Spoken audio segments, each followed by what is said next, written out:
l'État congolais devait organiser le front médiatique face à la situation de l'Est du pays, car ça continue de crépiter dans la partie donc orientale de la RDC.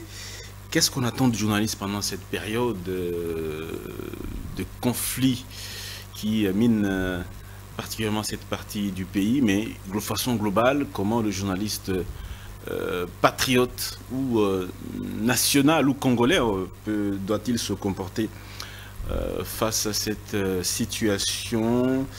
Des informations circulées hier, non sourcées, selon lesquelles la cité de Saque serait tombée entre les mains de l'AFC M23, information démentie par l'armée nationale en début de soirée.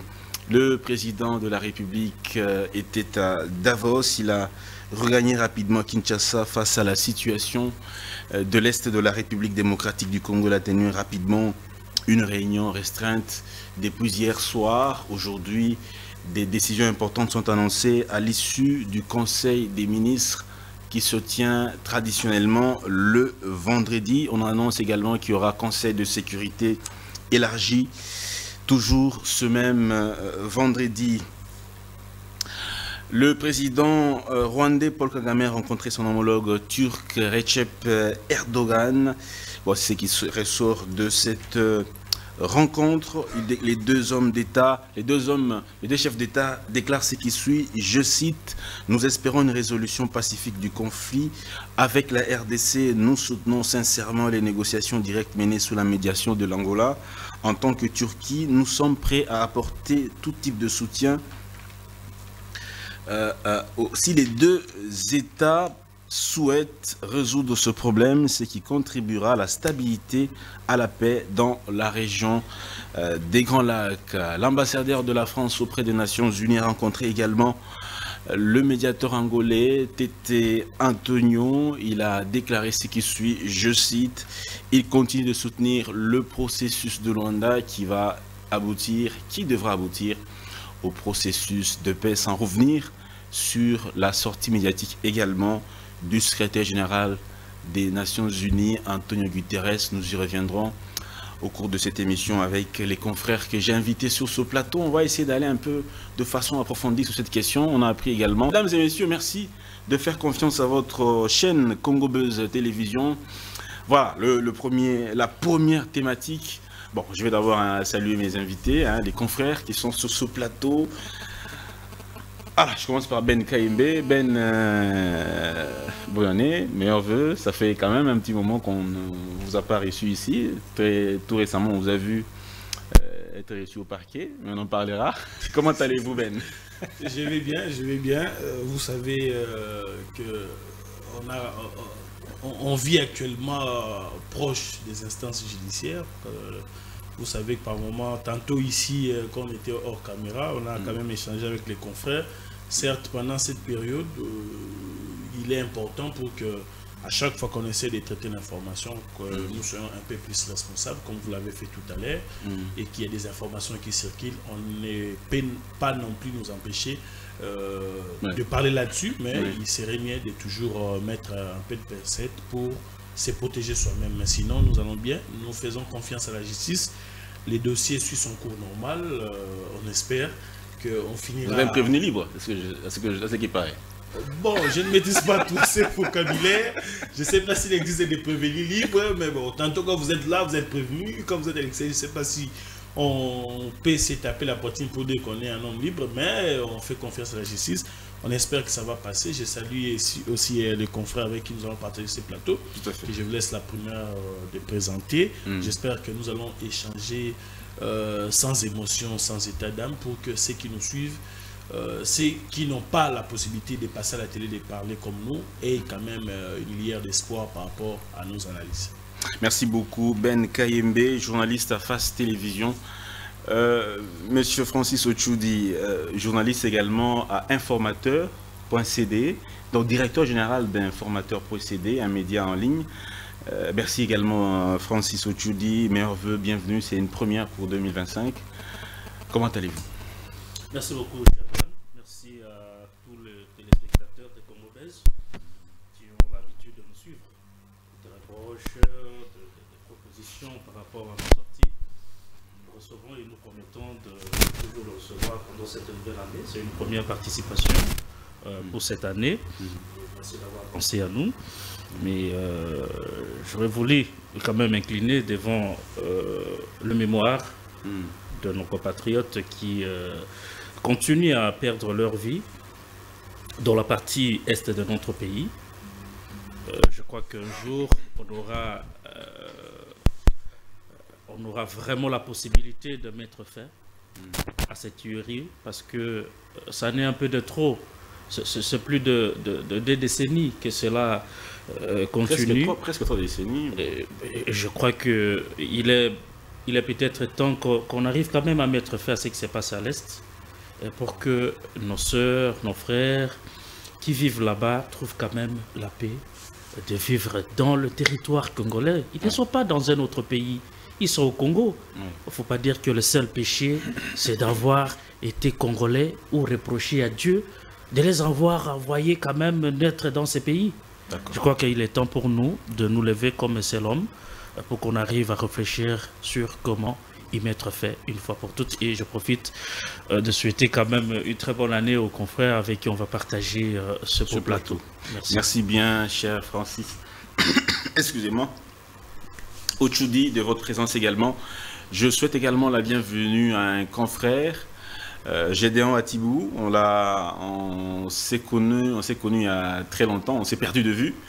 Après un moment, je l'ai vu apparaître à Politiquant chez Jean-Pierre Kayembe. J'étais très content de vous voir rebondir.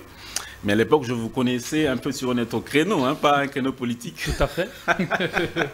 Bonjour, cher Gédéon, et bienvenue également dans cette émission. C'est la grâce qu'on a de Dieu, de tâter tout le terrain. Et aujourd'hui, nous sommes en train de tâter les terrains politiques avec tout le poids que cela représente. Nous nous disons que c'est une énorme responsabilité, nous, en tant que médias, en tant que journalistes, de faire ce travail. Et je pense que dans un pays sérieux, l'État devait mettre énormément de moyens en jeu pour permettre que l'exercice du métier de journaliste soit, en tout cas, se réalise dans des conditions optimales. Alors, je saisis de cette opportunité pour vous souhaiter mes vœux le meilleur pour 2025. Bonne année également à tous mes confrères qui sont avec nous sur ce plateau. Merci à vous, Dan, et à votre chaîne de nous avoir associés à cet exercice de réfléchir froidement sur les questions essentielles et existentielles de notre pays. C'est important. Dans un contexte comme le nôtre, il est crucial que l'on arrive à recréer la confiance entre les dirigeants et le peuple congolais. On ne peut pas parler de l'espoir aussi longtemps que la confiance pose problème. Il faut commencer par recréer la confiance. Eh bien, on sera même maintenant de parler d'une lueur d'espoir, comme a tenté de si bien le dire mon éminent confrère Ben Kayembe. Merci une fois de plus et nous pensons que nous serons à la hauteur de la responsabilité qui est la nôtre. Merci bien, cher Gédéon Atibou. Nous venons d'apprendre également que l'opposition réunie vient de faire une déclaration ensemble. SID, LGD viennent ensemble de faire une déclaration conjointe. Je crois que je vais retrouver rapidement cette déclaration. Mais sinon, si je ne la retrouve pas, je vous donnerai les détails au cours donc de nos éditions prochaines d'information, même nos éditions d'information du soir, vous aurez les détails sur cette déclaration. Mesdames et messieurs, on va donc prendre la première thématique. Je vais commencer par le front médiatique. Comme le ministre Mouyaya l'a dit, plusieurs fronts sont donc activés pour que la paix soit définitivement retrouvée dans la partie est du pays. Le front militaire, le front diplomatique, mais il y a aussi un autre front, et non de moindre, un front très important, c'est le front médiatique. Déjà, on a vu le CESAC suspendre Al Jazeera pour 90 jours et mettre en garde France Média Monde sur le respect du code de déontologie journalistique. Voilà. Comment l'État congolais devra en principe organiser le front médiatique face à la situation de l'Est de la République démocratique du Congo. Qu'est-ce qui n'a pas été fait et qu'est-ce que nous devons faire en ce moment et comment le front médiatique doit-il participer à ce conflit armé? Mais qu'est-ce qu'on appelle d'abord front médiatique du point de vue clair et sincère? Il y a une prolifération des médias aujourd'hui dans notre pays. Qu'est-ce qu'on peut appeler de façon précise front médiatique, cher Ben Kaïmé? Merci beaucoup, cher Ben, pour cette question. D'abord, pour bien suivre la démarche, pour que les gens qui nous suivent puissent bien comprendre ce que nous allons dire, nous allons d'abord élever là où ça ne marche pas, qu'est-ce qui bloque ces fameux fronts médiatiques dont vous faites allusion, et qu'est-ce qu'on devait faire, qu'est-ce qu'on doit faire réellement pour qu'il y ait front médiatique. Un front médiatique, selon ce qu'on voit sous d'autres cieux, les pays agressés, on devait avoir aujourd'hui un même langage dans tous les médias. Dans les médias, dans toute la diversité des médias, on devait avoir un seul langage, c'est-à-dire ce que dit la RTNC devait être ce que dit Politicon.cd, devait être ce que dit Informateur.cd, devait être la même chose que dit Congo-Base TV. Alors, qu'est-ce qui ne marche pas en République démocratique du Congo? Vous savez que l'accès à l'information, d'abord en République démocratique du Congo, jusqu'à preuve du contraire, pose énormément de problèmes. Vous savez qu'en tant que journaliste aujourd'hui, pour accéder à certaines sources d'information, ça pose problème. Ça veut dire qu'aujourd'hui, se réveiller un bon matin, vous êtes sans ignorer, nous tous, si nous sommes journalistes, prendre un téléphone, appeler une autorité en République démocratique du Congo pour lui poser la question en rapport avec les détails, par exemple, de la situation à l'Est. Généralement, soit on ne vous prend pas au téléphone, soit on vous laisse entre les mains d'un conseiller, d'un assistant, ainsi de suite. Mais lorsque l'information qu'on a mis à votre disposition, vous faites usage de cette information, on revient vers vous pour vous taxer d'être ennemi de la République démocratique du Congo parce que vous avez traité des informations que vous avez eu des personnes qui ne sont pas habilitées ou attitrées pour vous donner les informations. Ça veut dire qu'aujourd'hui, j'ai vu le ministre de la Communication s'époumoner, recevoir les responsables des médias, mais la grande question que je me pose, est-ce que les responsables des médias vont à la quête de l'information? C'est la grande question que je me pose. Pour certains qui exercent encore comme journalistes, c'est possible, mais pour la plupart d'entre eux que j'ai vus dans cette salle, ce ne sont pas les responsables des médias qui exercent encore comme journalistes. Donc Ben, si je vous comprends bien, ce que dit la RTNC n'est pas ce que dit, je dirais, Informateur.cd, n'est pas ce que dit Politicon. Non, ça veut dire que chacun a ses sources. Ça veut dire, un exemple, Politicon.cd peut se ressourcer d'un média étranger, par exemple, qui, lui, traite l'information en toute indépendance. Ça veut dire que pour, par exemple, un média comme France 24, il n'a pas de parti, ça veut dire, lui, il ne plaide pas la cause de la République démocratique du Congo, il ne voit pas ce que nous subissons, les pertes que nous essuyons en République démocratique du Congo, lui traite l'information. Vous voyez, par exemple, la chaîne que le CESAC a suspendue, ça veut dire que c'est une chaîne étrangère, ça veut dire, lui, il ne compatit pas avec la République démocratique du Congo. Alors, si un média congolais tire sa source d'un média pareil, c'est-à-dire qu'il va traiter l'information avec un autre penchant. Ça veut dire qu'aujourd'hui, si on pouvait organiser, c'est-à-dire tout média, ou sinon que l'information soit accessible à tous, c'est-à-dire à quelques minutes près, à chaque fois, donc on peut dire après chaque 1 heure ou 2 heures ou 3 heures, nous avons les informations en temps réel. Ça peut aider les médias. J'ai relevé une rumeur d'entrée de jeu. Oui. L'information autour de ça hier, tout le monde a spéculé sous les réseaux sociaux que ça serait mais jusque-là, je n'ai pas vu une communication qui évolue. À ce niveau-là, quand il y a des rumeurs qui circulent, le journaliste est censé aller à l'affût de l'information. Il a besoin d'informer. Bien évidemment, mais l'accès à l'information pose problème. Vous allez appeler qui? Nous sommes journalistes ici, je pose la question. Vous allez appeler qui? Vous allez appeler le ministre de la Défense? Est-ce qu'il va vous prendre, est-ce qu'il va vous donner des éléments? Mais porte-parole. Qu'est-ce qu'il faut faire en ce moment-là? Le ministre de la Communication. Le porte-parole est à l'étranger. Non, mais c'est pas parce qu'il est à l'étranger qu'il n'a pas l'information du pays. Non, mais le porte-parole, il y a un forum. Mais si vous n'avez pas accès qu'on a dit dans ces forums, vous faites comment? La seule chose qu'on a dit dans ces forums, c'est que soyez calme, il n'y a rien. Ça qui n'est pas tombé. Ça veut dire que quand vous dites ça qui n'est pas tombé, ça qui n'est pas tombé, c'est l'info déjà. S'il vous plaît, ce n'est pas seulement ça le travail d'un journaliste. Vous n'allez pas traiter l'information, vous n'allez pas vous limiter à dire tout simplement que ça qui n'est pas tombé. Mais il faut aller en profondeur, on donne les détails. C'est-à-dire qu'il y a eu combat à telle heure, il y a eu ceci, il y a eu perte, il y a eu ceci. On doit vous donner les détails. C'est ça le travail d'un journaliste. Ce n'est pas vous êtes à la maison, on vous envoie un message, soyez calme, ça qui n'est pas tombé. Et puis vous prenez ça pour traiter. Qu'est-ce qu'on fait pendant ça? Là, on ne fait rien. C'est-à-dire, moi, je suis d'accord que les gens. Non, je ne dirais même pas que moi je suis d'accord, mais toute la corporation, tous les journalistes évoluant en République démocratique du Congo sont prêts à accompagner ces fonds médiatiques. Mais la grande question, c'est comment l'organiser, comment mettre l'information à la disposition de tout le monde aussi facilement. C'est-à-dire que pour des informations ayant trait avec la situation à l'Est, les journalistes doivent plus s'époumoner. C'est-à-dire qu'on doit mettre à la disposition des journalistes l'information. Aujourd'hui, c'est que je crois qu'on va faire un effort, cette émission soit suivie par les autorités, même particulièrement par le ministre également, le patron du secteur de médias et de la communication. Les journalistes se plaignent du fait qu'ils n'ont pas accès aux sources d'information. Bien évidemment. Nous sommes privés, nous-mêmes en tant que journalistes, on n'a pas accès aux sources d'information. Mais regardez ce qui se passe sous d'autres cieux. Vous avez des communications par moment, chaque 2 heures ou 3 heures, on vous donne l'évolution de la situation. C'est-à-dire qu'il était 11 heures, on vous donne l'évolution. À 13 heures, vous avez l'évolution. Mais ici, nous avons les informations qui datent peut-être des 13 heures d'hier ou des 19 heures. Ce qui s'est passé la nuit, on cherche encore à avoir des détails. Merci bien, Ben Kayembe. Alors, Francis Ochoudi, quel est votre avis par rapport à ça? Le fonds médiatique, comment doit-on l'organiser? Comment concevez-vous les fonds médiatiques aujourd'hui au niveau national?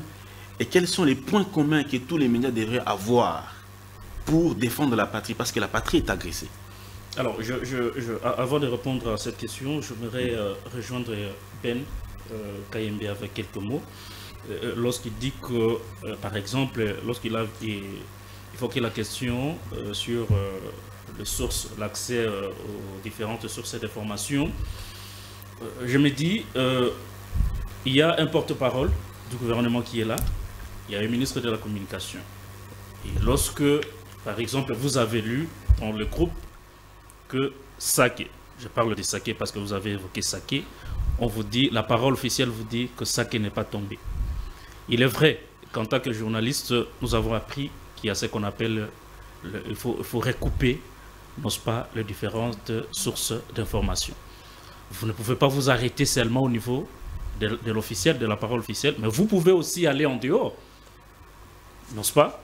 Mais dans ces cas-là, vous allez recouper les infos, vous allez dire que du côté du gouvernement, on nous dit que ça qui n'est pas tombé, mais par contre, il y a une autre source. Mais en tant que journaliste patriote, attention. Non. Là, je parle sur le plan professionnel. Attention. Je parle de la profession. Attention. Oui, je parle. Le patriotisme d'abord. Laissez-moi avancer. Oui. Je parle de la profession. Je vais revenir sur la question du patriotisme. Je suis congolais. Je suis journaliste congolais. Je ne peux pas quand même m'abstenir. C'est tout naturel. Mais donc, dans ces cas-là, si Ben, par exemple, ne veut pas s'arrêter au niveau de la source officielle qui vous dit ça qui n'est pas tombé, eh bien, il peut aller au-delà d'autres sources pour peut-être évoquer. Mais dans ces cas-là, il faut citer les différentes sources d'information. La question sur le patriotisme, parce que vous m'aviez pressé, il faut que je parle de ça. Vous avez évoqué, vous avez dit que cette émission aura la chance d'être suivie par les autorités. Je sais que ce plateau a toujours été suivi. J'aimerais que l'on donne une dimension assez instruite à cette émission, une dimension pédagogique. Vous savez, Ben, j'ai eu la chance de participer à plusieurs formations sur le journalisme en temps de guerre. Pour ne pas parler de Arnaud Mercier qui parle de la place des médias en temps de guerre. Quelle est l'attitude que nous, en tant que journalistes, nous comme médias, devrons prendre lorsque le pays est en guerre? Ça, c'est un élément important. Vous savez que pendant la Première Guerre mondiale, à l'époque... Vous posez des questions auxquelles vous ne répondez pas, Francis Ochoudi. Pardon? Vous dites quelle est l'attitude qu'il devait avoir les... Non, mais c'est là l'explication. Je suis en train d'expliquer. J'ai posé le problème, mais je réponds maintenant. Je suis en train d'appuyer ce que j'ai dit en train de répondre aux deux questions que j'ai posées. Le journalisme de guerre, l'attitude que les journalistes congolais, de manière particulière aujourd'hui, devront prendre face à ce qui se passe dans la partie est de notre pays. Et je réponds. Je réponds en commençant par un exemple que je vais prendre ici. Allez-y. Pendant la Première Guerre, je tente de dire que dans ce temps-là, pour éviter la manipulation, parce que vous savez que même une simple photo peut amener les gens à une manipulation plutôt. Mais la manipulation peut amener à ce que ceux qui sont au front, le militaire, puissent se sentir déjà affaiblis du moment que vous qui êtes en train d'être manipulé, par exemple, sur les réseaux sociaux aujourd'hui, vous voyez avec moi une photo de l'ennemi qui est en train de prendre le dessus sur les militaires congolais. Une telle information, et que ce soit un journaliste congolais qui prend le luxe de le publier, de partager partout, cette information-là peut démobiliser les éléments de FARDC qui sont sur le front en train de se battre. Et donc, c'est là où je vous réponds qu'en tant que patriote, en temps de guerre, en tant que journaliste, même pas patriote, mais en tant que journaliste d'abord sur les plans professionnels, en temps de guerre, je ne peux pas me permettre de prendre n'importe quelle information parce que nous sommes en temps de guerre sans prendre en compte l'impact que cette info va donner à ceux qui sont au front. Quel est l'impact que l'information que moi je relaie en tant que journaliste? J'appuie quel camp et la motivation de l'information que je suis en train de relayer ici, sans tenir compte des conséquences que cette information va avoir au niveau de nos militaires qui sont sur le front. Ça, c'est un élément important. Il ne s'agit pas seulement qu'on parle du patriotisme ici, mais il s'agit aussi de la profession parce qu'on parle de journalisme.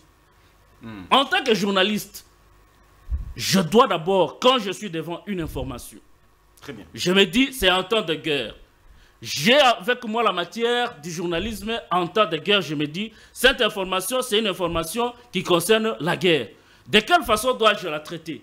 Très bien. Et ça va dépendre aussi de l'angle.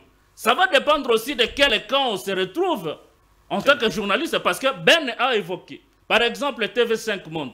TV5 Monde ne va pas traiter l'information de la même façon que Congo Base aujourd'hui. Merci, merci. Vous comprenez? Merci. Congo Base, vous parlez de Congo Base en tant que professionnel. Congo Base est aussi une chaîne dirigée par des compatriotes. Et donc le patriotisme exige. Mais TV5, le cas de TV5. Vous avez un compatriote congolais qui dirige TV5 aujourd'hui? Non. Et donc, la conclusion pour cette petite partie, c'est que aujourd'hui, sur les plans professionnels, avant, quand vous tombez sur une information qui concerne la guerre, vous devez d'abord tenir compte de l'impact que cette info devra avoir sur ceux qui sont au front.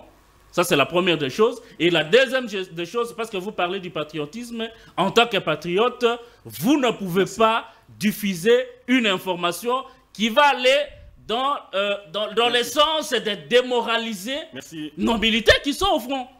Qu'on soit de l'opposition, parce que ici j'apprends déjà qu'il y a des journalistes de l'opposition et de la majorité, c'est que moi je n'ai jamais appris dans ma vie, mais je me dis qu'en tant que journaliste, patriote et aussi professionnel, je dois tenir compte de l'impact que l'info doit avoir au niveau de ceux qui sont en train de se battre au front. Merci beaucoup, cher Francis Otchoudi. Je vais donner la parole à Gédéon, mais il faudra préciser que en temps de guerre, on ne traite pas une information de la même manière qu'on est en temps normal. Mais c'est ça que voilà, exactement. Voilà. Il y a une façon, c'est ça le journalisme en temps de guerre. Tout à fait.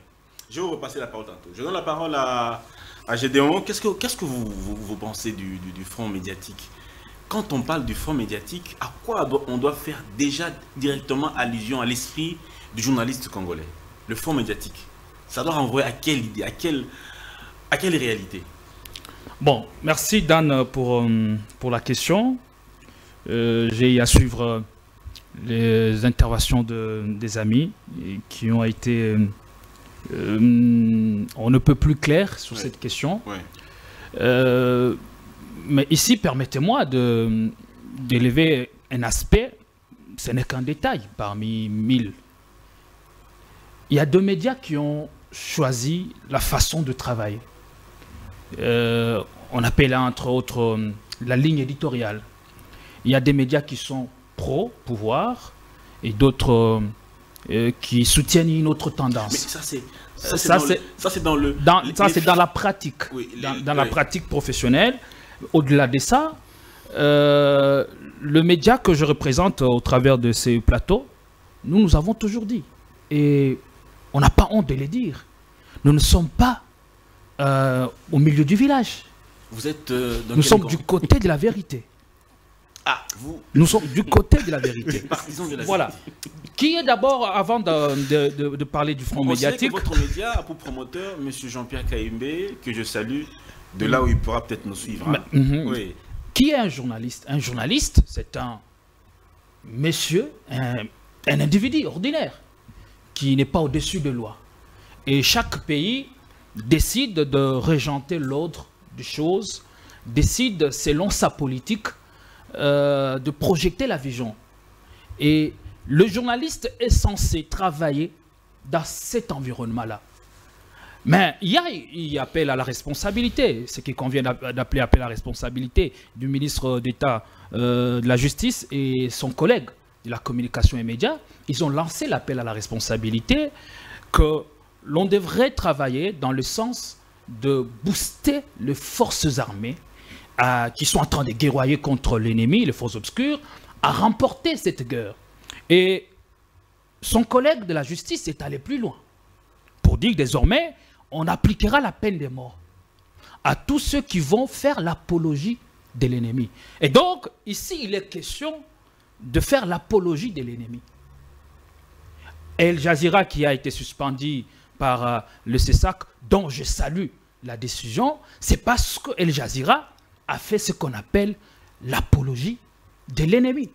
Ils ont des journalistes accrédités sur le Congo, mais ils ont jugé défendable de passer par une pro-rwandaise qui a accordé une interview à il y a une différence. Je crois qu'il y a une différence, cher Gédéon. Relayer l'information et faire l'apologie. C'est là la différence. Mais ici, il est question de faire de l'apologie du crime. C'est ce qu'on interdit aux journalistes. Mais au-delà de ça, ici, on nous dit qu'on appliquera la peine de mort à tous ceux qui font ça. Mais est-ce qu'on ne mettrait pas la liberté et l'exercice du métier de journaliste en danger? Parce que le journaliste ne sera plus à même... à quel moment doit-on relayer l'information de l'ennemi? À quel moment? À quel moment, en temps de guerre, il y a une attitude responsable qu'on doit adopter. Et chaque pays décide de lever l'option de sa politique. Et nous sommes obligés de nous conformer à ce que dit l'État. Que dit l'État? Alors, l'État nous interdit de faire l'apologie de l'ennemi. C'est à cela qu'on s'applique. Mais au-delà de ça, est-ce que cette politique serait justifiée par quoi? Est-ce qu'elle serait justifiée par le souci de restaurer la paix dans la partie orientale du pays, ou elle serait justifiée par le souci de cacher les multiples échecs que le gouvernement, par exemple, est en train d'essuyer? Alors, ne sortez pas du sujet. Je ne sors pas du sujet. Je ne sors pas du sujet. L'information en temps de guerre, elle est capitale parce que les populations ont besoin de cette information. Le gouvernement lui-même ou les gouvernants ont besoin de cette information pour prendre des mesures draconiennes, des mesures appropriées pouvant en finir avec l'insécurité dans l'est du pays. Mais ici, le problème, cher Dan, c'est qu'on essaye de nous brandir le drapeau d'un faux nationalisme. À quel niveau? Parce que le faux nationalisme... Par qui? Qui brandit ce drapeau? Le journaliste, en temps de guerre, il est censé informer. Oui, mais quoi? Il informe... Mais il ne dit pas tout. Par exemple, il ne dit pas tout. Oui. Le simple fait de dire que ça, par exemple, serait passé aux mains des forces obscures, ici, cela est interprété de diverses manières.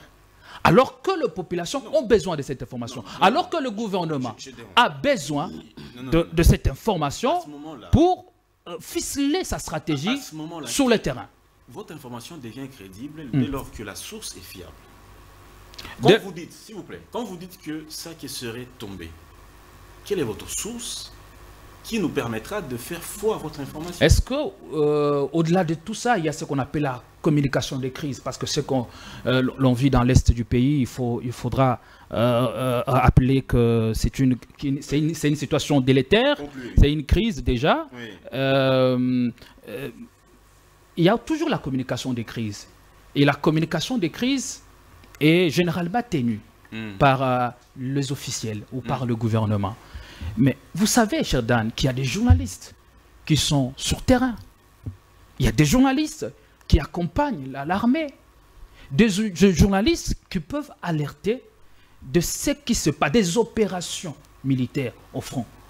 Donc, ces gens-là, on leur ôte ou on leur prive de cette capacité ou de ces devoirs de donner librement l'info.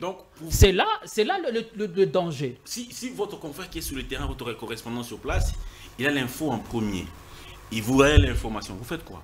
On a relevé l'aspect accès, la problématique d'accès à l'information. Au-delà de cette problématique, il y a aussi la problématique de moyens, parce qu'on parle du front médiatique. Il faut y mettre de moyens. Très bien, on parle du front médiatique, mais pendant ces temps, on ne sait pas définir la rhétorique. Merci bien. On ne sait pas mettre le moyen, remettre des choses dans leur case. Merci. On ne sait pas lorsque c'est Dan qui appelle, par exemple, une autorité pour entrer en contact avec ses services, les portes vous seront ouvertes. Vous seront ouvertes. Mais quand c'est, par exemple, Politico, qui cherche à entrer en contact avec quelqu'un, les portes ne nous sont pas ouvertes parce qu'on estime que l'on serait en accord avec l'ennemi. Ici, c'est la patrie et on défend la patrie parce que lorsque la case est brûlée, le plus intelligent ne cherche pas à chercher à se connaître le coupable, mais le plus sage cherche à éteindre le feu. Merci bien. Merci. Cher Ben, on parle du front médiatique. Hein? Le front médiatique, on doit d'abord le cerner. Parce que pour qu'on comprenne une chose, pour qu'on parle d'une chose, on doit d'abord nous-mêmes la comprendre. Quand on parle du front médiatique, la réalité première à laquelle nous renvoyons, c'est quoi? Mais aussi parlons des sources d'information. Cher Ben, nous sommes en temps de guerre. Vous traitez les informations. Quelles sont les sources à privilégier? En premier lieu, pour les informations que vous relayez sur vos statuts, sur vos réseaux sociaux et même dans vos journaux. Quelles sont les sources que vous êtes censé privilégier en tant que journaliste pendant cette période de guerre? Merci beaucoup, mais avant d'y arriver, permettez que je rencontre l'inquiétude de mon frère Gédéon. J'ai compris son inquiétude. En fait, il n'a pas totalement tort. La grande question aujourd'hui, on parle d'un fonds médiatique. Pour moi, je peux définir ce fonds médiatique comme une ligne éditoriale unique qu'on donnerait à tous les médias pour ces fameux fonds médiatiques. C'est-à-dire une ligne de conduite, une ligne éditoriale qui va permettre à chaque média de traiter l'information comme un vrai patriote, au fait. Parce qu'aujourd'hui, il se pose un problème de la limite. Parce que mon frère a dit, quand est-ce qu'on parlera de l'apologie? Parce qu'on le dit aujourd'hui, il y a peine de mort pour celui qui fait l'apologie. Mais quelle est la limite? Parce qu'il y a une ligne rouge entre... Vous avez parlé des relayages de l'information et de l'apologie. Celui qui relaie, selon vous, ne fait pas l'apologie de l'ennemi. Attention, il y a une limite. Qui apprécie l'apologie et les relayages? À quel moment ça se sépare? Parce qu'aujourd'hui, je vous donne un exemple. Dire aujourd'hui que l'ennemi, par exemple, vient de nous attaquer dans la partie X ou Y. Est-ce que ça, c'est l'apologie ou c'est l'information? Tantôt, on vous dira non. Pourquoi il a dit, c'est les prouesses faites par l'ennemi, pourquoi il a relayé? Donc, il fait l'apologie. Vous voyez un peu, parce que j'ai suivi le ministre de la Justice, il a fait une émission tout récemment. Quand vous l'entendez parler, vous comprenez qu'il n'y a pas encore un contenu. L'apologie dont on parle, c'est comme une appréciation individuelle, ou sinon, je vais dire l'appréciation de l'appareil judiciaire. C'est-à-dire que quand on regarde ce que vous avez fait, on voit l'ampleur et la gravité. On va voir comment faire l'appréciation, si c'est réellement l'apologie ou c'est de l'information. Dans les codes de l'apologie. Oui, mais non, mais dans la pratique, ça pose problème, vous le savez. Aujourd'hui, tous nos textes, j'ai comme l'impression que les textes sont devenus faibles. Les textes n'arrivent même plus à la cheville de la pratique aujourd'hui. Le monde évolue. Ça devient très compliqué. Mais pour en venir à vos questions, c'est-à-dire qu'aujourd'hui, moi je l'ai dit tantôt, mais mon frère Francis ne m'a pas compris. Quand il a parlé des recoupages des informations, il a parlé des autres sources qu'il faut contacter. Moi, à mon humble avis, peut-être que je n'ai pas eu la chance de faire des formations des journalistes à temps de guerre comme lui, mais j'estime que dans des moments pareils, les sources fiables sont des sources officielles. Pour ne pas tomber dans des diffamations, dans des propagations de faux bruits, l'appareil qui doit fonctionner. Le journaliste ne fait foi qu'aux sources officielles. Je dis bien en temps de guerre. Par exemple, dans un moment pareil, oui. Je ne voudrais pas. Je vous donne un exemple. Si aujourd'hui, comme j'ai donné un exemple, on vous envoie un message pour vous dire que ça qui n'est pas tombé, tout est au calme. Ça, c'est une source officielle qui vous le dit. Vous appelez votre correspondant qui est par exemple à l'Est, qui vous dit ici, il y a 2000 personnes qui viennent de tomber, tout ça, il vous donne des détails. Vous regardez l'info officielle, vous regardez sur le qu'est-ce que vous faites. C'est là qu'on a parlé de l'attitude et que les journalistes... Voilà maintenant, vous allez me rejoindre, cher ami. Quelle est cette attitude dont vous faites mention? Vous avez la dit qu'ils sont du côté de la vérité. Ils sont du côté de la vérité. Vous avez la vérité, et vous avez la source officielle. Vous faites quoi? C'est-à-dire que vous allez me rejoindre. C'est-à-dire, moi, j'ai préféré... En tout cas, je n'ai pas eu de modèle dans ce sens, mais j'ai pris une option. J'ai dit, je reste focus sur ce que la source officielle a dit. Pourquoi? Pour ne pas tomber dans ces problèmes de limites. Parce que quand vous allez recouper, vous prenez... Parce qu'on vous dit que ce n'est pas tombé, tout est bon. Mais là-bas, on vous peint notre tableau sombre. Comment vous allez lier les deux infos? Donc, on va dire... Le gouvernement dit que tout va bien, mais notre correspondant nous dit que les gens... Mais vous voyez vous-même qu'on est un peu perdu là. Ça contredit. On est un peu perdu dans ce qu'on fait. C'est-à-dire que vous allez tomber dans cette histoire de l'apologie, soit du relayage, soit du traitement. C'est-à-dire que ça devient un peu compliqué, que moi je souhaite en tout cas que dans des moments pareils, que le gouvernement fasse un effort de beaucoup communiquer. Je vous donne un exemple.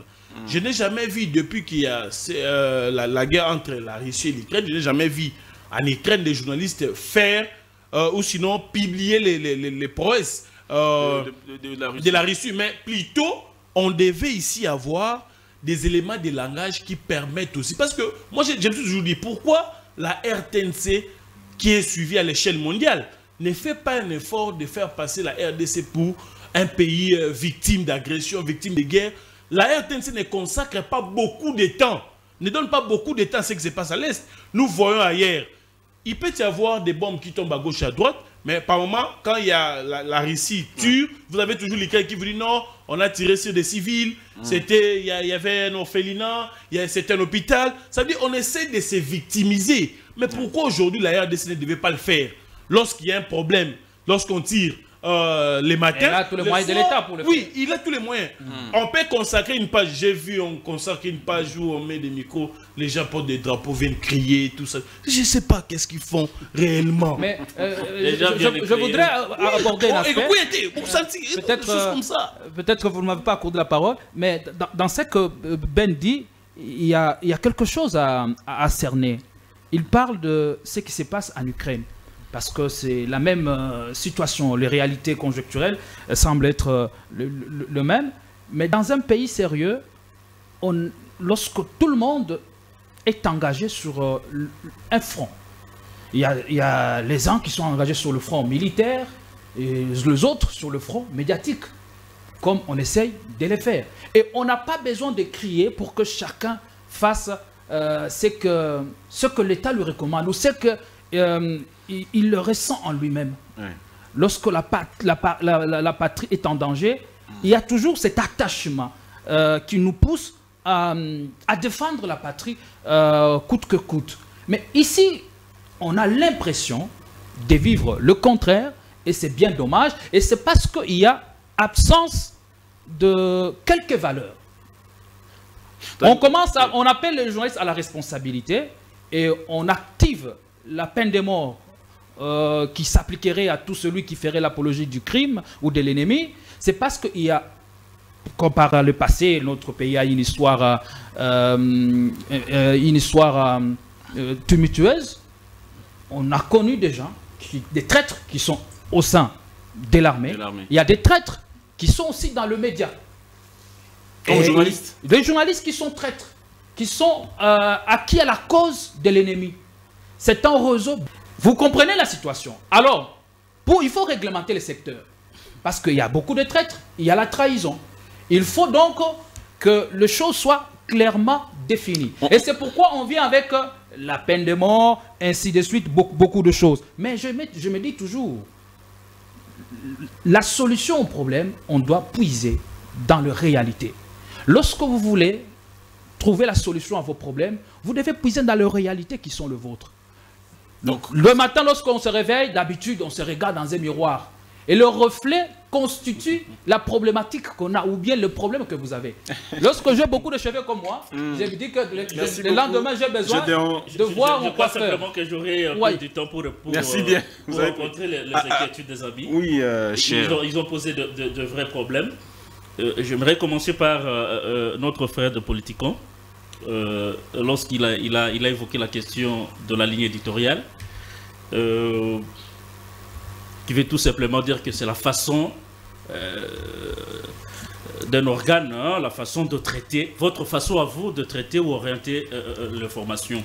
Mais ici, je rappelle que votre ligne éditoriale, votre façon de traiter l'information sera respectée, vous allez respecter cette manière de traiter l'information seulement en temps normal.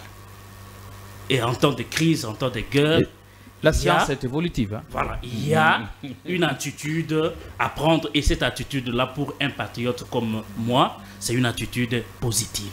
Ça, c'est une précision. Positive envers les l'État, la nation. Je me dis, c'est une attitude positive parce que vous ne pouvez pas. Ben a évoqué une question ici. Vous ne pouvez pas ici, au moment du traitement de l'information, et on vous envoie une information où on vous dit, écoutez, on a par exemple tué 1000 soldats de notre côté. Et parce que vous avez votre façon, votre ligne éditoriale à vous. Ils sont du côté de la vérité. Donc, c'est ce que vous appelez vérité, c'est de relayer l'info selon laquelle 1000 soldats congolais sont tombés, par exemple. Non, ça c'est peut-être en temps normal pour d'autres infos. Mais en temps de guerre, votre ligne éditoriale est que vous considérez comme vérité. Dans les cas précis où je viens de citer un exemple éloquent, n'a rien à voir. N'a rien à voir, c'est pourquoi on a dit ici... Et à qui ça profite selon vous cet état de choses, cette attitude que vous jugez responsable? Alors, donc c'est le gouvernement... J'aimerais finir... à privilégier les informations qui protègent la nation. C'est comme ça que Ben vous a dit que pendant ce temps ici, la source la plus fiable et la source à l'extrême où on devrait s'attenir, c'est la source officielle et c'est la pas forcément la vérité. Ça, c'est votre problème. Conférez-vous au propos de Lambert Mende dans ses interviews à l'un des médias. Chers confrères, je vous donne, si vous voulez bien, une conduite pendant ce temps ici et éviter ce que vous décrivez ici comme un musellement de la presse parce qu'on vous brandit de l'autre côté la peine de mort.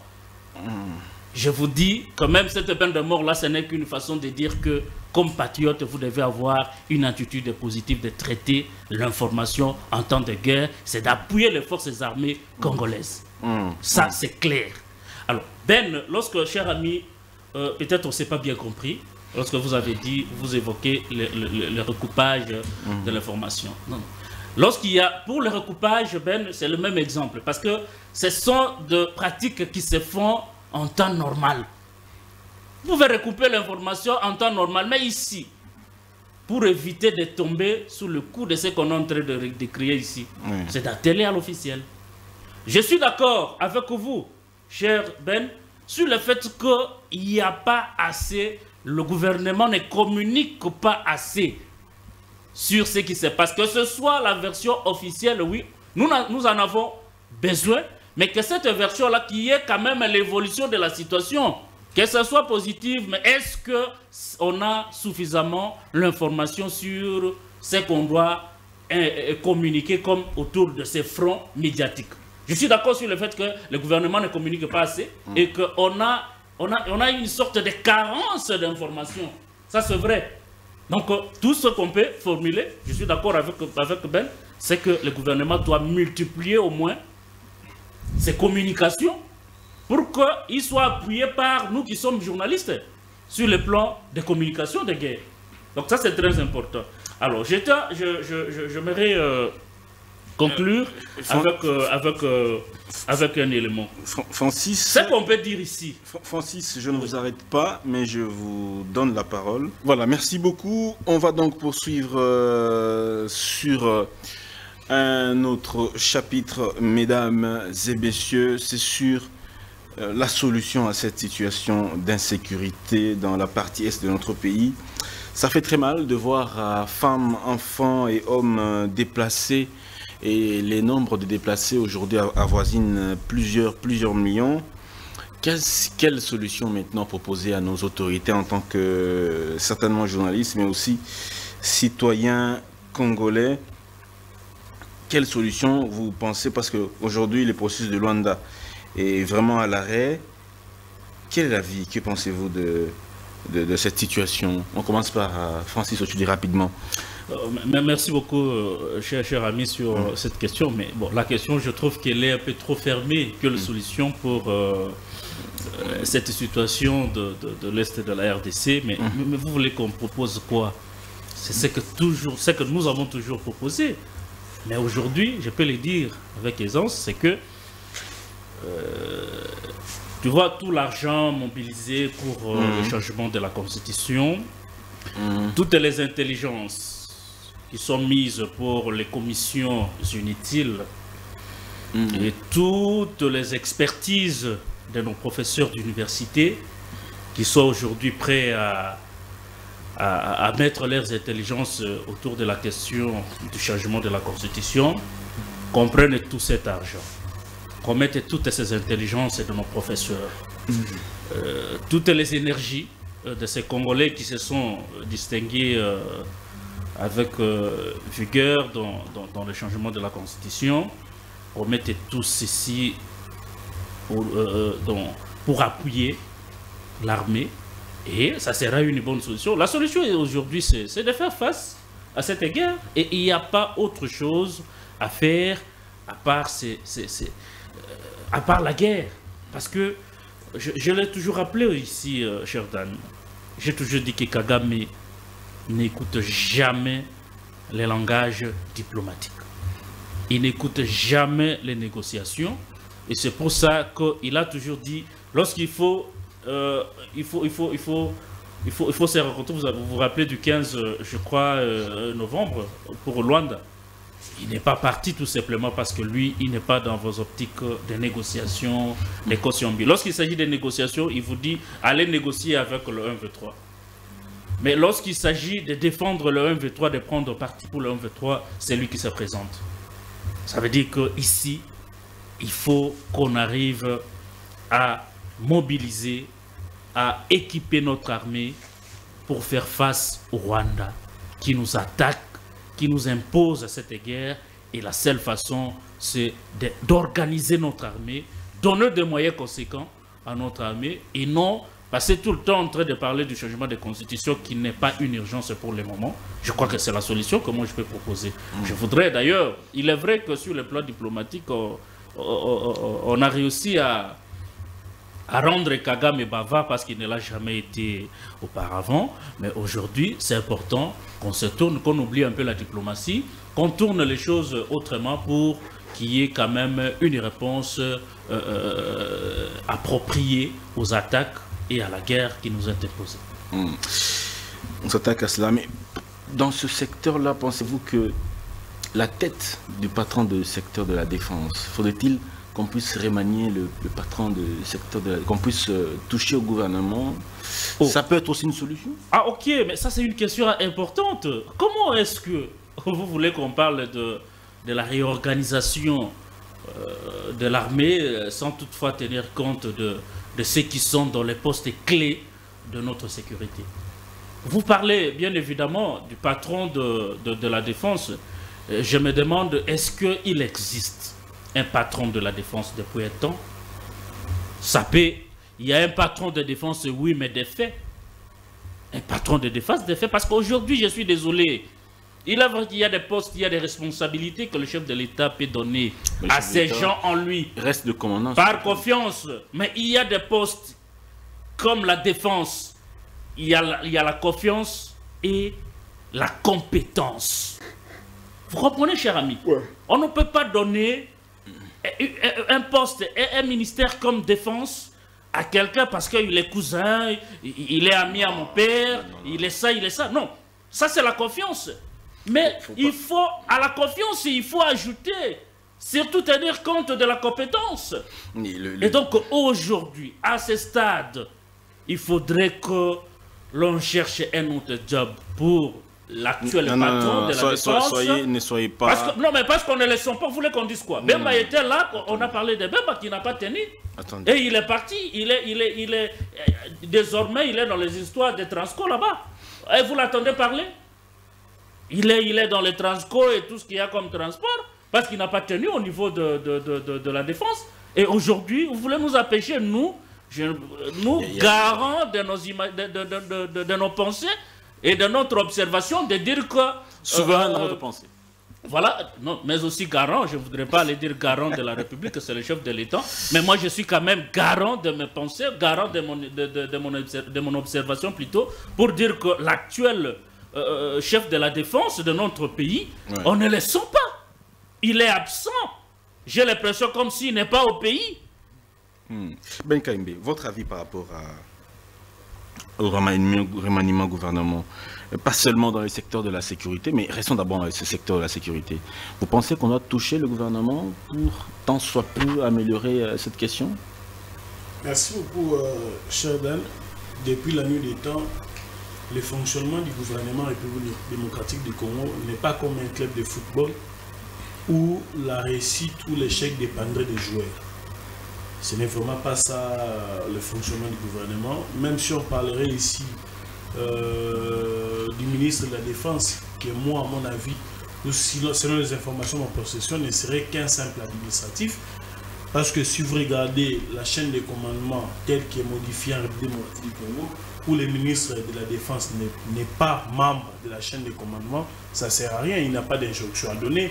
Il n'y a aucun de nos généraux répond aux injonctions données par le ministre de la Défense.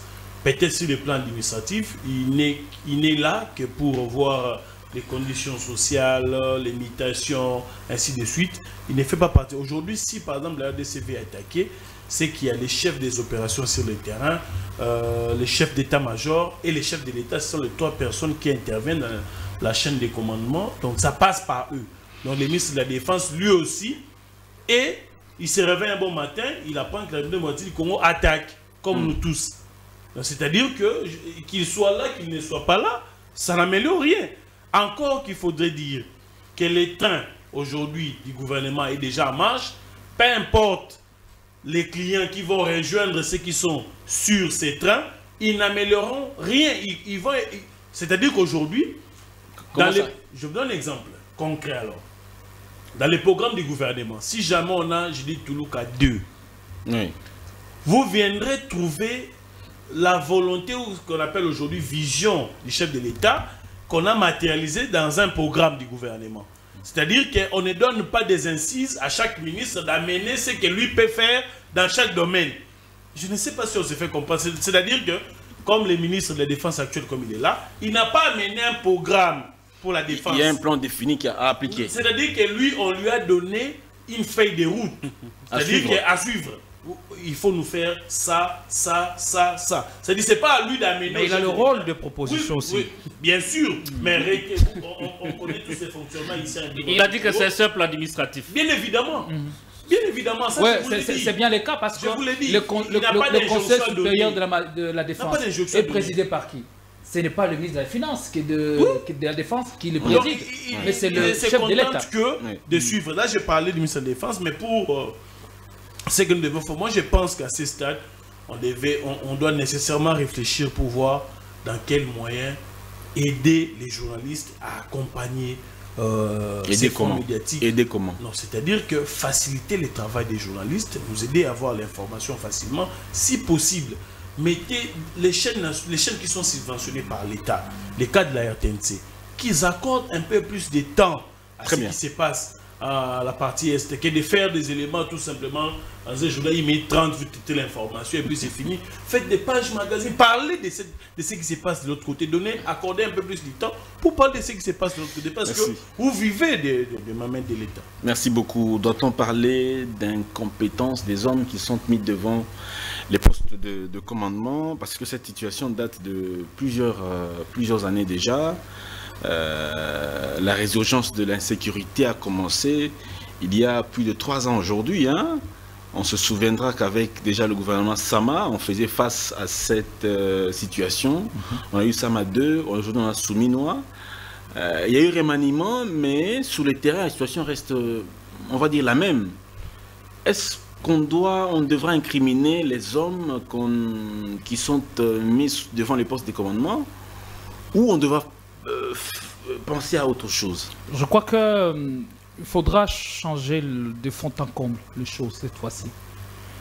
Il faudra beaucoup plus d'énergie et de détermination pour faire face à ce qui s'apparente au plan de balkanisation de notre pays, qui s'est reprogrammé depuis des lustres. Et vous conviendrez avec moi que l'on a essayé de changer les commandements plusieurs fois.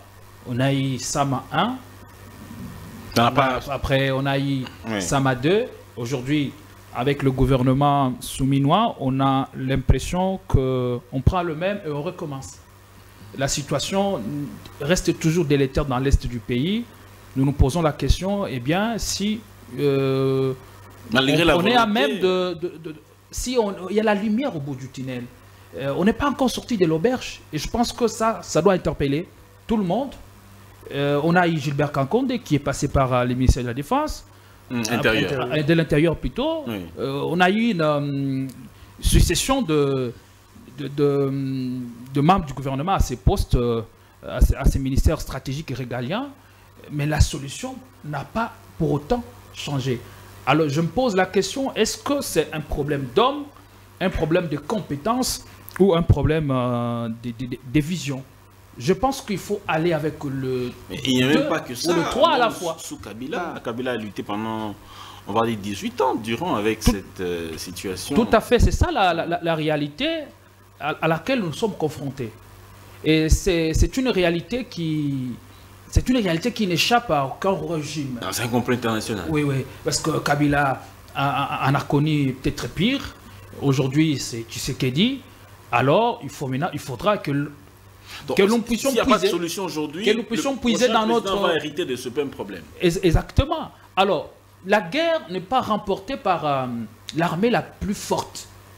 J'apprends sur papier que les FARDC sont 8e rang africain. Mais ce n'est pas ça qui fera en sorte que l'on finisse avec le groupe armé qui pullule et qui écume les richesses à foison dont nous disposons dans la partie orientale de la République démocratique du Congo. La guerre est remportée par l'armée la mieux organisée. Et ce n'est pas une affaire de 2 jours, 3 jours, on se réveille un bon jour et on se dit voilà, on va attaquer le Rwanda. Non, c'est une affaire qui doit commencer à être préparé de maintenant. Si on a besoin de renverser la tendance sur terrain en 5 ans, en 10 ans, eh bien, il faut y penser de maintenant. Parce que le résultat, on ne va pas les obtenir comme par magie ou par coup de baguette magique. Non, ça ne passe pas comme ça, mais ça passe par le travail, la vision, la détermination et surtout l'organisation de nos forces armées qui sont animées par cette volonté de ramener la paix. On a vu les images de ces jeunes soldats qui, blessés, visiblement blessés, et sans secours, se battre avec patriotisme pour récupérer les pas entiers qui sont sous contrôle pour l'heure de l'ennemi et des forces négatives qui sont en train de nous combattre. Eh bien, il faut nous engager. Les médias, on a parlé du front médiatique tout à l'heure, il faut qu'on y mette, qu'on précise les choses, qu'on y mette le moyen, parce que lorsqu'on parle du front, nous devons être aussi à l'offensive. Mais si on a l'impression d'être sous la défensive, on est dans la réaction, Alors, est-ce que c'est comme ça qu'on gagne une bataille ou une guerre? Que pensez-vous de notre opposition, l'opposition congolaise face à cette situation? Comment trouvez-vous l'attitude de l'opposition? Voilà, elle vient de faire une déclaration conjointe. Ensemble, SID, PPRD, LGD, COFEDEC et autres. Voici ce qu'ils disent en termes simples et courts. Nous nous opposons fermement à toute tentative de changement de la Constitution, laquelle constitue le socle fondamental de l'État de droit. Nous rejetons catégoriquement tout projet ou acte susceptible de conduire à la balkanisation de la RDC, portant atteinte à l'intégrité territoriale de notre nation. Nous dénonçons avec vigueur les dérives autoritaires et la consolidation d'une dictature qui menace les libertés fondamentales et les principes démocratiques. En cette période de guerre, que devrait être l'attitude des opposants politiques? Oui, Monsieur Francis Ochoudou, c'est pour finir. Oui, merci. Dernière prise de parole. Merci beaucoup, cher Dan. Je suis d'accord sur le fait que le ministre de la Défense soit un administratif. Oui. À ce sens, il assure la direction de ce département ministériel. J'aimerais aussi ajouter sur le fait qu'il faut que les amis arrivent à comprendre que le ministre de la Défense participe aussi à l'élaboration de la politique de défense aussi. C'est très important, il ne faut pas les détenir ici comme s'il était un gestionnaire seulement des papiers. Même le général, tous ces généraux, mais il n'a pas la décision à dernier ressort. Il décide pas à dernier ressort. J'ai la parole. Tous ces gens-là, on lui attaque à des qui sont sous sa gestion et les permutations, comme notre ami l'a dit, sont sous son contrôle. Donc il ne faut pas les présenter ici comme un gestionnaire des papiers qui ne participe pas à l'élaboration de la politique de défense. Et comme tel, il a aussi une part des responsabilités. Ça, c'est une précision que je voudrais donner. Okay. Alors, vous parlez de la déclaration... L'opposition. Quelle devrait être l'attitude de l'opposition en temps de guerre? Si nous, en tant que journalistes, nous avons une attitude à adopter, je me dis, mais est-ce qu'on a encore besoin devant une question de sécurité, une question qui touche, n'est-ce pas, l'intégrité de notre pays? Est-ce qu'on a besoin de voir que tel un de l'opposition, tel a un avis contraire sur ces noms? C'est qu'on peut dire ici. Il est vrai. Je l'ai même proposé ici. Je dis que toutes les énergies qu'on veut verser dans la révision de la Constitution, qu'on arrive à concentrer ces énergies sur le renforcement de notre armée, ça ne serait que louable. Donc aujourd'hui, la déclaration sur... Est-ce qu'ils doivent soutenir les institutions qui sont en train de lutter contre cette insécurité? Pour soutenir les institutions, aujourd'hui, cher ami, si aujourd'hui on vous dit que, par exemple, Goma est tombé, tous ces gens-là que vous voyez, il y en a qui ont des intérêts à Goma. Et si on vous dit qu'aujourd'hui, Goma, par exemple, est tombé sous le coup... je parle d'une opposition patriote. Vous voyez?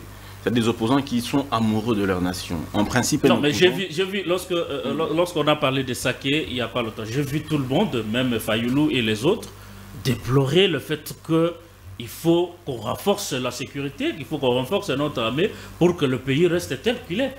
Donc ça veut dire qu'ils sont patriotes.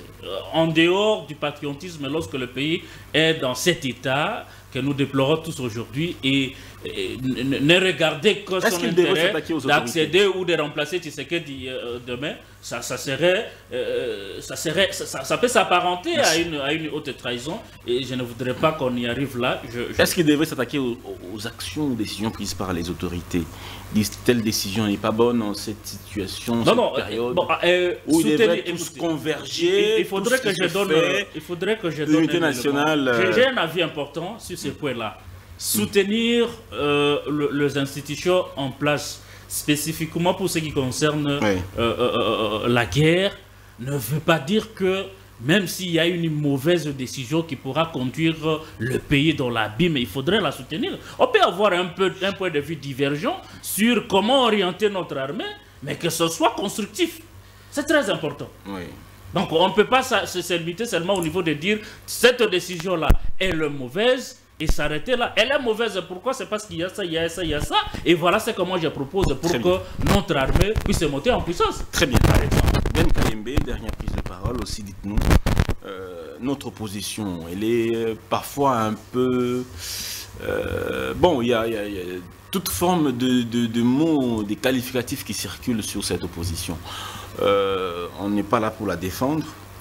Comment elle devrait se comporter en cette période? Soutenir les institutions ou parfois aussi être un peu critique? À l'image d'autres nations, par exemple Israël, on a appris que en cette période, toute la nation, opposition, pouvoir, ils sont tous ensemble pour défendre la patrie. Que conseillerez-vous aux opposants? Bon, aujourd'hui, nous le savons, hein, en République démocratique du Congo, tout acteur politique, bon, tout grand acteur politique, comme on les appelle, grands politiciens en République démocratique du Congo, sont en général des opportunistes. C'est-à-dire qu'à tout moment, même s'il s'agit là des intérêts allant dans le sens négatif contre son État, il est prêt à profiter à ces vides-là pour tirer sur celui qui occupe le fauteuil qui est lui en vie. Aujourd'hui, je vois, je vais donner d'abord un conseil aux opposants, c'est qu'aujourd'hui, ne prenez pas, parce que tout le monde parmi eux souhaite remplacer Damien Félix Tshisekedi, ne prenez pas ce qui se passe avec Félix Tshisekedi comme votre essence, votre carburant pour tirer encore sur Tshisekedi. Vous avez vu ce qui s'est passé à l'époque où Kabila faisait face à cette guerre, ceux qui étaient à l'opposition, vous savez les discours qu'ils tenaient. Aujourd'hui, ils sont au pouvoir, ils sont en train de payer les prix les plus chers. C'est-à-dire qu'on ne doit pas continuer à faire ainsi. Dans des moments pareils, on ne devait plus avoir des discours comme vous allez entendre un opposant lui pose la question, mais la situation est son nom, les problèmes c'est Félix Tshisekedi, il doit démissionner. Bon, si toi réellement, qui veut remplacer Félix Tshisekedi, tu as des pistes, des solutions, pourquoi on ne les donne pas? Dans des moments pareils, on est mal donnez des propositions. Vous avez des opposants qui ne maîtrisent même pas les tenants et les aboutissants de la situation. Ils vous disent tout simplement, ben, c'est une guerre qui date d'il y a 30 ans, il y a 40 ans. Mais les tenants et les aboutissants, si vous arrivez aujourd'hui au pouvoir, qu'est-ce que vous faites pour que cette situation n'arrive plus? Vous avez des tâtonnements, vous aurez des idées, des acteurs politiques dont vous ne trouvez même pas l'intérêt de les voir devenir président de la République. Donc j'aimerais ici que les opposants arrête d'abord ces histoires de changement de la Constitution, Y, X, tout ça, se focalise, donne des propositions, fasse des lobbying, parce qu'ils ont des lobbying à l'étranger, qu'ils fassent des lobbying. Ils sont allés, certains ont publicité qui s'étaient allés, invités par Donald Trump, ceci et autres. Or, nous savons, les multinationales qui tiennent la politique étrangère des États-Unis sont ceux qui financent, qui ont des entreprises de l'autre côté à l'Est, qui veulent, qui en veulent à non minérer. Ben, c'est l'occasion pour eux qui publicitent la diplomatie à l'étranger d'aller faire des lobbying pour, tant soit peu, aider les pouvoirs en place, ne serait-ce que pour sauver l'intégrité territoriale de notre pays. Et puis on va continuer à discuter pour voir après qu'on garde d'abord l'État dans toute sa superficie et puis on verra comment discuter les pouvoirs plus tard. Merci bien, cher Ben Kayembe. Je donne la parole à Gédéon pour conclure. Voilà, dites-nous, vous êtes dans un média qu'on qualifie proche de la vérité. Vous, en cette période-ci, qu'est-ce qu'il faut faire? En cette période... Pour les opposants, quelle attitude devrait-il adopter en vérité? Bon, en vérité que nous partageons le naufrage collectif. Oui. Nous sommes dans un naufrage collectif, vous pouvez le constater. Et aucun leader politique ne peut pas en être épargné. Tous doivent être aujourd'hui concernés par la responsabilité ou le trou dans lequel le pays est englué. Ça fait des années que cette guerre n'a fait que trop durer. Autant nous fustigeons les options prises par le gouvernement, autant nous devons aussi fustiger l'inertie de certains leaders qui pensent que le problème que nous connaissons actuellement, ce sont le problème de Félix Tshisekedi. Tshisekedi a hérité de cette situation catastrophique. L'armée qui reste d'ailleurs, qui est d'ailleurs apolitique, c'est la même armée qui devra accompagner lorsque un jour, si le bon Dieu décidait que ce soit lui, Martin Fayulu, prenait les sceptres du pouvoir, ce sera la même armée qui va accompagner Mukwege et les autres. Alors, il est important de nous mettre ensemble, à créer la fédération d'intelligence et d'énergie pour permettre à ce que soutenir l'armée, les vaillantes forces armées, pour qu'elles continuent à combattre et enfin remporter cette victoire. C'est le seul souhait auquel nous aspirons pour l'instant. Je voudrais dire ici à Ben Kaïmbe que les opposants ne font pas de propositions. Malheureusement, c'est ça la culture politicienne ou qui est ancrée en nous. Les opposants plutôt font les contre-programmes. Eh bien, malheureusement, c'est une approche qui nous tire vers les bas. Il y a un nivellement vers les bas et on ne sait pas voir les vrais problèmes et le combattre à l'unisson. Je crois qu'on devra se départir de cette tendance, de cette façon de voir les choses pour accompagner le régime qui est là, qui a failli aussi. Mais lorsque les opposants viennent et vous proposent ou ils font le contre-programme, vous devez aussi avoir l'oreille attentive pour écouter ce qu'ils pensent. Ils pensent de la gestion ou de la gouvernance sécuritaire de notre pays. Mais à ce moment, le mieux à faire serait peut-être l'appel à la cohésion nationale. Et cet appel à la cohésion nationale ne passe que par la confiance entre acteurs politiques d'abord et entre dirigeants et le peuple congolais. Lorsqu'on aura recréé cette cohésion ou cette confiance, il y aura la cohésion. Et quand il y a cohésion, il y aura une certaine lueur d'espoir. Enfin, on se dira, voilà, on est tout près de sortir du tunnel. On est tout près de sortir du tunnel. Merci beaucoup, estimé confrère, d'avoir pris part à cette émission, en espérant qu'elle tombera dans des bonnes oreilles. Hein. La nation nous est chère. Si nous sommes journalistes, c'est parce que nous avons ce Congo. S'il n'y a pas ce Congo, nous non plus, on ne sera pas journalistes. Donc on doit défendre notre cher pays, la RDC. Nous fondons le vœu de voir cette situation s'améliorer de façon très positive et définitivement.